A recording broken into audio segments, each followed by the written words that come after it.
Discuss Doppler effect. Doppler effect समझ में नहीं आता, आइए समझते हैं। डॉपलर इफेक्ट का मतलब ये होता है कि ये बताइए सोर्स ऑफ साउंड क्या करेगा, फ्रीक्वेंसी प्रोड्यूस करेगा। कुछ आवाज हम बोल रहे हैं नहीं बोल रहे हैं, तो हमारी आवाज की कुछ फ्रीक्वेंसी है, तो एक सोर्स ऑफ साउंड होगा जो क्या करेगा, साउंड प्रोड्यूस करेगा। जब साउंड प्रोड्यूस करेगा तो उसकी कुछ फ्रीक्वेंसी होगी, और एक सुनने वाला होगा, ऑब्जर्वर। तो ऑब्जर्वर साउंड जो प्रोड्यूस हुई उसको सुनेगा, तो हर साउंड जो प्रोड्यूस होती है उसकी कुछ फ्रीक्वेंसी होती है। अगर सोर्स ऑफ साउंड जिस फ्रीक्वेंसी को प्रोड्यूस कर रहा है वही फ्रीक्वेंसी ऑब्जर्वर सुन रहा है, तो डॉपलर इफेक्ट नहीं होता। तो डॉपलर इफेक्ट है क्या कि जो सोर्स ऑफ साउंड ने फ्रीक्वेंसी प्रोड्यूस की, ऑब्जर्वर ने वो फ्रीक्वेंसी नहीं सुनी, कुछ अलग फ्रीक्वेंसी सुनी, तो क्या है बताइए Doppler effect? Apparent change. Apparent change मतलब जो चेंज लग रहा है, महसूस हो रहा है, किसमें? फ्रीक्वेंसी ऑफ साउंड में। साउंड की फ्रीक्वेंसी अलग सुनाई दे रही है। कब?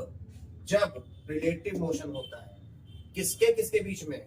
सोर्स ऑफ साउंड और ऑब्जर्वर के बीच में। मतलब जब ऑब्जर्वर और सोर्स ऑफ साउंड के बीच में रिलेटिव मोशन होता है, मतलब दोनों की वेलोसिटी क्या होती है? अलग अलग। एक सोर्स की वेलोसिटी होगी और एक ऑब्जर्वर की वेलोसिटी होगी, तो दोनों की वेलोसिटी क्या होती है? अलग अलग होती हैं, तो रिलेटिव मोशन होता है। तो दोनों के बीच में क्या होता है बताइए? Relative motion. सोर्स और ऑब्जर्वर के बीच में रिलेटिव मोशन होता है, और जब रिलेटिव मोशन होता है तो फ्रीक्वेंसी में एपरेंट चेंज आ जाता है। एपरेंट चेंज आ जाता है, और इसी एपरेंट चेंज को हम क्या कहते हैं? Doppler effect. अगर मैंने जो साउंड प्रोड्यूस की वो फ्रीक्वेंसी आप नहीं ना सुन करके कोई दूसरी फ्रीक्वेंसी सुन रहे हैं, मैंने प्रोड्यूस की साउंड 100 हर्ट्ज पे और आप जो सुन रहे हैं वो 80 हर्ट्ज सुन रहे हैं, तो ये बताइए फ्रीक्वेंसी बदल गई कि नहीं बदल गई?